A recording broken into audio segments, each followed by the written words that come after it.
Aurangabad update UCF TV network में आपका स्वागत है। आइए डालते हैं एक नजर आज की ताजा खबरों पर। मुस्लिम समाज के बच्चों के विकास के लिए मार्टी जैसी संस्थाओं की है आवश्यकता, डॉक्टर अजहर पठान का प्रतिपादन। बेमौसम बारिश से बड़ी शहर में सर्दी, गर्म कपड़े खरीदी के लिए नागरिकों की दुकानों में जमी भीड़।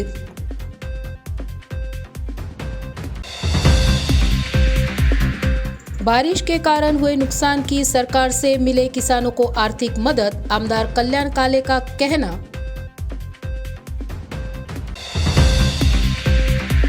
टोकी के उजड़ी फसलों का आमदार प्रशांत बम द्वारा किया गया निरीक्षण, जल्द ही पंचनामे कर किसानों को राहत मिलने की सरकार से की मांग। भाजपा हटाव के उद्देश्य से आईटक की राज्यव्यापी महासंघर्ष यात्रा पहुंची औरंगाबाद शहर में। महाराष्ट्र विधिमंडल के नागपुर में 7 दिसंबर से शुरू होने वाले हिवाली अधिवेशन में बार्टी, सारथी, महाज्योति, टार्टी, अमृत शासन के स्वायत्त संस्था की धरती पर अल्पसंख्यक समाज के विद्यार्थी, युवक युवतियों को शैक्षणिक, सामाजिक व आर्थिक विकास के मुख्य प्रवाह कार्यक्रम और योजना में आवश्यक एक समानता लाने के लिए शासन के स्वायत्त संस्था Maulana Azad research and training institute MARTI की स्थापना का निर्णय लेने की मांग का निवेदन मौलाना Azad research and training institute की तरफ से डिविजनल कमिश्नर द्वारा महाराष्ट्र के मुख्यमंत्री को दिया गया और एक दिन का लाक्षणिक उपोषण डिविजनल कमिश्नर ऑफिस के सामने किया गया। देखिए, हमने मार्टी की मांग की है, Maulana Azad research and training institute. MARTI जो है तो हमारी कृति समिति है। हमारी ये मांग है कि बार्टी, सारथी, महाज्योति, टार्टी, अमृत विविध घटक के समाज के युवाओं के लिए तरक्की के लिए, जैसा उसके कौशल्य विकास हो जाए, रोज़गार हो गया, एमपीएससी यूपीएससी की ट्रेनिंग हो गई, फेलोशिप का मामला हो गया। बच्चा अगर 10वीं में 90% लाता है तो उसको 2 लाख रुपए दे रहे हैं आप। ऐसे अलग अलग किस्म के योजनाएं जो है तो ये संस्था घटक को फ़ायदा पहुंचाने के लिए काम करती है। तो हम ये चाह रहे हैं कि मुस्लिम समाज, अल्पसंख्यक समाज को आप जो है तो मार्टी की स्थापना करें ताकि मुस्लिम अल्पसंख्यक समाज भी मुख्य प्रवाह में आए। आप जब एक समानता की बात करते हैं, एक समानता का जीआर निकालते हैं, तो अल्पसंख्यक को आप थोड़ा बाजू सरकार दे रहे।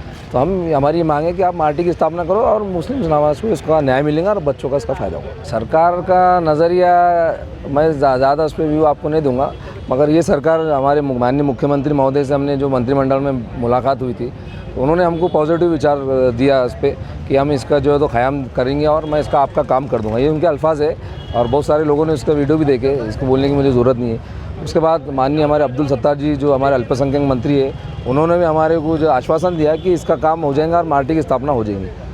हमारा आज का जो लाक्षणिक उपोषण था, आने वाले जो हिवाली अधिवेशन 7 तारीख से शुरू हो रहा है, तो हम सरकार का ध्यान रखने के लिए कि आपने जो आश्वासन दिया आपको ध्यान रखने के लिए हिवाली अधिवेशन में आप रखें, इसका ये मकसद था और हम आपके ज़रिए इनका ध्यान आकर्षित हुआ होगा, मुझे उम्मीद है। आगे कब तक लड़ाई जाएगी? ये तो हमारी लड़ाई जब तक मार्टी की स्थापना नहीं होगी। हम तो 3 साल से लड़ रहे हैं, आप देख रहे हैं, लोगों का भी सपोर्ट हो रहा है और पूरे जिलों से भी निवेदन हो रहे हैं और हमको उम्मीद है कि मुस्लिम समाज को सरकार न्याय देंगी। मेरा नाम ॲडव्होकेट अजहर पठान, मार्टी कृती समिती का मैं महाराष्ट्र का अध्यक्ष। मी प्राध्यापक एस.जे. पठाण। माझ्या दृष्टीनं ही चळवळच जी आहे आपल्या मुस्लिम समाजाच्या आर्थिक, सामाजिक आणि शैक्षणिक विकासासाठी खूपच महत्त्वाची ठरेल। या गोष्टी ज्या आहे मार्टी कृती समितीच्या निवेदनातून जे त्यांनी साकारलेलं आहे, पूर्ण अभ्यास करून यांनी निवेदन दिलेलं आहे, त्यावर त्यांनी अंमलबजावणी करावी आणि येणाऱ्या हिवाळी अधिवेशनात हे जे आहे याची अंमलबजावणी होऊन याचं शासन निर्णय त्यांनी पास करावं, मी एवढं सांगतो। आणि परभणी जिल्ह्याच्या वतीनं मी मुद्दामून इथं येऊन या मार्टी कृती समितीच्या धरणे आंदोलनाला पाठिंबा दर्शवित आहे। रविवार रात को अचानक हुई बेमौसम बारिश से शहर के साथ ही जिले और पूरे राज्य का तापमान घट गया। इसी वजह से अब सर्दी बढ़ गई है। दिन भर आसमान में बादलों के कारण सूरज की किरणें ढक गई है, ठंडी हवाएं चल रही है। अब शहर में नागरिक स्वेटर, शॉल, मफलर ओढ़े हुए नजर आ रहे हैं। शहर में गर्म कपड़े बेचने वाले व्यापारियों की दुकानों पर नागरिकों की खरीदी के लिए भीड़ नजर आ रही है। बेमौसम बरसात से किसानों का नुकसान हुआ है, लेकिन गर्म कपड़े बेचने वाले कारोबारियों का कारोबार अब तेजी से चलता हुआ नजर आ रहा है। महीना भर एकदम स्लो था, बारिश के बाद ठंडी में थोड़ा इजाफा हुआ अभी ये थोड़ा सेल अभी ऐसा हमको दिख रहा है पूरा हो जाएगा, ख़त्म हो जाएगा। आगे ठंडी जैसा चलेगा वैसा कारोबार और बढ़ते रहेगा। शेख तकी, शेख मुनव्वर। अभी 2-3 दिन से अच्छी ठंडी बढ़ने की वजह से कारोबार में अच्छी तेज़ी आ गई है। ज़रा पहले थोड़ा ठंडा मामला था, अभी हवा बढ़ने से मार्केट में थोड़ी तेज़ी आई, कस्टमर भी अच्छे आ रहे हैं, अभी माल भी अच्छे से कट रहा है। और इंशाल्लाह आगे भी अब ठंडी और बढ़ जाएंगी तो और माल पूरा ख़त्म हो जाएगा। जी इंशाल्लाह बिक जाएगा, उतना माल तो बिक जाएगा और ज़रूरत पड़ी तो और आगे लाना भी पड़ेगा, हो सकता है ऐसा कि अब मौसम तब्दील हो चुके हैं, डेट आगे बढ़ गई, ऐसा आसार दिख रहे हैं अब मौसम चेंज होने के। अब्दुल समद खान। बेमौसम बरसात के कारण किसानों का भारी मात्रा में नुकसान हुआ है। तैयार फसलें पानी से पूरी तरह बह गई है। किसान अपने खेतों में अनाज उगाने के लिए जैसे तैसे कर्जा लेकर पैसों का इंतजाम करता है। बारिश के कारण खेती में तैयार अनाज खराब होने से किसानों पर आर्थिक संकट आ गया है। सरकार की तरफ से किसानों के लिए मदद मिलनी चाहिए, ऐसा कांग्रेस के जिलाध्यक्ष आमदार कल्याण कारे इन्होंने मीडिया से बात करते हुए कहा। अपने औरंगाबाद जिले में तथा संभाजीनगर जिले में आज 550 गांव उसके अंदर अफेक्ट हुए हैं और वो गांव में गवर्नमेंट ने आज तक कुछ भी वहाँ जाकर के सर्वे करना चाहिए और पंचनामे करना चाहिए और इमीडिएट काश्तकारों को मदद करनी चाहिए, वो नहीं करी है। तो गवर्नमेंट से मेरी ये सब लोगों की तरफ से गुजारिश रहेंगी, आप जल्दी से जल्दी वो उसके पंचनामे करें और तुरंत लोगों को राहत दिलाएं। खबरें अभी और भी है, वक्त हो रहा है छोटे से ब्रेक का, मिलते हैं ब्रेक के बाद। रिलायबल इंटरनेट की है तलाश तो जुड़िए यूसीएन ब्रॉडबैंड के साथ, जहां मिले आपको 10 Mbps से 1000 Mbps हाई स्पीड इंटरनेट। शुरुआती पैकेज सिर्फ 250 रुपए से, पर चलाना है घर का हर डिवाइस एक ही स्ट्रीमलाइन कनेक्शन के साथ। तो सजेशन है हमारा, चुनिए minimum 100 Mbps truly unlimited plan. Choice आपकी, सर्विस हमारी। UCN broadband, let's get connected. Break के बाद फिर एक बार आपका स्वागत है।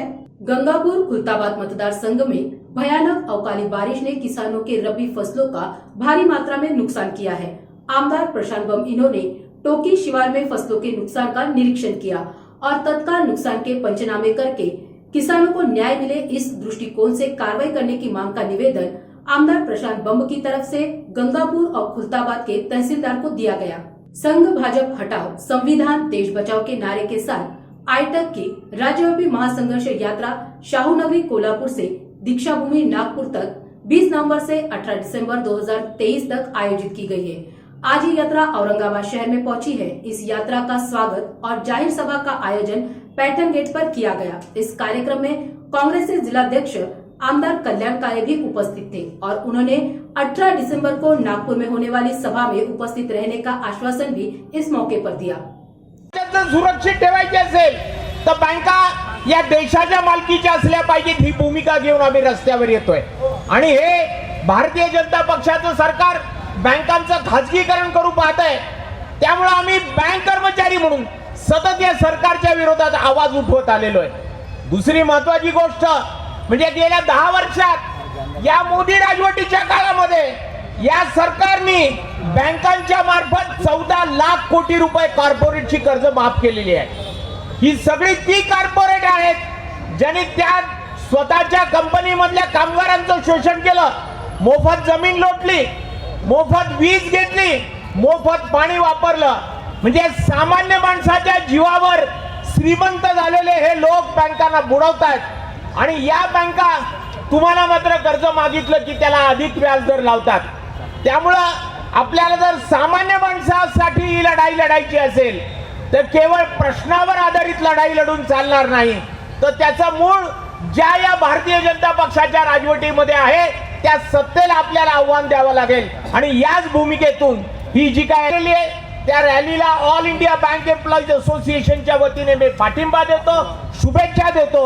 आणि केवळ पाठिंबा आणि शुभेच्छा नाही तर खांद्याला खांदा लावून आम्ही पण तुमच्या बरोबर वाटचाल करू ही आश्वासकता देतो आणि माझे 2 शब्द पुरे करतो। धन्यवाद। आम्हाला एक गोष्ट आपल्याला सांगितली पाहिजे की आम्ही 18 तारखेला आपल्याला नागपूरला या यात्रेमध्ये सामील होऊ।